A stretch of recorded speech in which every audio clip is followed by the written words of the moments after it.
अस्सलाम वालेकुम दोस्तों, कैसे हो? मुझे उम्मीद है कि आप सभी सही हो गया। आज जो हम बात करने वाले हैं कुवैत के बारे में बात करेंगे। काफ़ी ज़्यादा इंपॉर्टेंट जानकारी है जिसमें कि हम बात करेंगे गिरफ्तारी, चेकिंग और फ़्लाइट के हवाले से बात करने वाले हैं और फ़र्ज़ी डॉक्यूमेंट्स के हवाले से हम बात करेंगे। सबसे पहले हम बात कर लेते हैं, यहाँ पे कुछ गाड़ियों को पकड़ा गया है जो कि 4 व्हीलर 2 व्हीलर जो लोग हैं वो गाड़ी चला रहे थे, बिना लाइसेंस की गाड़ी चला रहे थे और कुछ ऐसी कार्रवाई थी उनके ऊपर की गई थी, क्योंकि जो गैर कानूनी तरीके से गाड़ी वगैरह चलाएंगे तो उनको पकड़ा जा रहा है।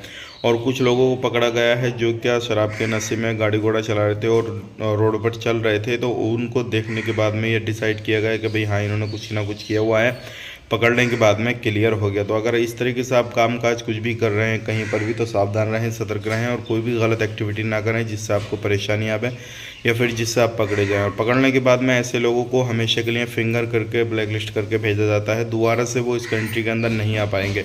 यहाँ पे बहुत सारे लोगों का सवाल ये रहता है कि हम वापस किसी भी कंट्री, जो गल्फ़ कंट्रियाँ रहती हैं, 6-7 कंट्रियाँ जो हैं गल्फ़ कंट्रियाँ, क्या उनके लिए ब्लैक लिस्ट किया जाता है या फिर खाली कुवैत के लिए ब्लैक लिस्ट किया जाएगा? इसके बारे में इन्फॉर्मेशन दे दीजिए। तो मैं आपको बताना चाहूँगा, अगर आप किसी भी तरीके से कुवैत से आते हैं, सऊदी अरब से आते हैं या फिर किसी भी कंट्री से आते हैं जो कि ब्लैक लिस्ट करके आपको भेजा जाएगा, फिंगर करके भेजा जाता है, तो सिर्फ़ और सिर्फ अभी हाल ही में कानून ये है कि आप उसी कंट्री नहीं जा पाएंगे। मिसलन आप जैसे कुवैत से आप ब्लैक लिस्ट करके आते हैं तो उसके बाद में आप किसी भी सऊदी अरब, दुबई, ओमान, बहरीन किसी भी कंट्री में जा सकते हैं। सिर्फ़ और सिर्फ आप जो है कुवैत को छोड़ के कहीं पे भी जा सकते हैं। और उन कंट्रियों को जो बैन किया जाता है, फिंगर जो किया जाता है, वो हमेशा के लिए, पूरी लाइफ के लिए आपको बैन किया जाता है। ऐसा नहीं है कि आपका जो 1 साल के लिए, 2 साल के लिए, 4 साल के लिए बैन किया जाएगा। तो इस चीज़ का ख़ास करके ध्यान दें। अब बात कर लेते हैं यहाँ पे अगली खबर की तरफ। जो अगली खबर आ रही है निकल के ये आ रही है, अगर कोई भी बंदा डॉक्यूमेंट्स बनवाता है फ़र्ज़ी तरीके से और कोई सब्सिडी वगैरह लेता है या फिर कुछ ऐसी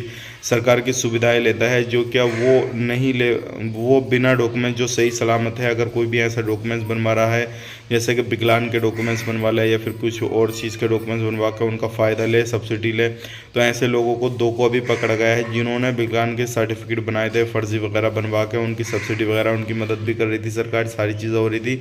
जैसे ही छानबीन हुई, सारी चीज़ें हुई, पता लगा कि ये बंदे सही सलामत है और उन्होंने विकलांग के डॉक्यूमेंट्स बनवाए हैं और उसके बाद में उनके ऊपर कार्रवाई की जा रही है। ध्यान रखिएगा, ऐसे बंदों के ऊपर, चाहे आप किसी भी चीज़ की सब्सिडी ले रहे हैं या फिर आप कोई भी सुविधा या छुट्टी वगैरह आप लेते हैं फ़र्ज़ी कागजात बनवा के, या फिर आप किसी भी तरीके से बीमार नहीं है, आपने फ़र्ज़ी अपनी रिपोर्ट बनवाई, उसके बाद में 10 दिन 15 दिन छुट्टी ले रहे हैं, कंपनी में भी नहीं है, तो भी आपके ऊपर एक्शन लिया जा सकता है। इस चीज़ का ज़रूर ध्यान दें, क्योंकि ऐसे लोगों के ऊपर बहुत बड़ी कार्रवाई की जाती है और ऐसे लोगों को बख्शा नहीं जाता है और उन पे जो भी फ़ाइन वगैरह, जुर्माना वगैरह भी लगाया जाता है और वो उनको पे करना पड़ता है। अगर आप किसी भी तरीके से, यहाँ पे एक सवाल और किया था भाई ने, और इन्होंने मालूम किया कि मैंने अगर लोन लिया हुआ है या फिर किसी भी तरीके से 400-500 गिरामा है तो उसको बिना दिए कि हम सफ़र कर सकते हैं ये छूट के मौके पे या नहीं कर सकते हैं। तो मैं आपको बताना चाहूँगा, अगर आपने कोई लोन लिया है किसी भी तरीके से, आप पर कोई भी पहले से फ़ाइन वगैरह लगा हुआ है तो आपने वो पे करना होगा। छूट के उसमें क्या रहता है, आपने जो भी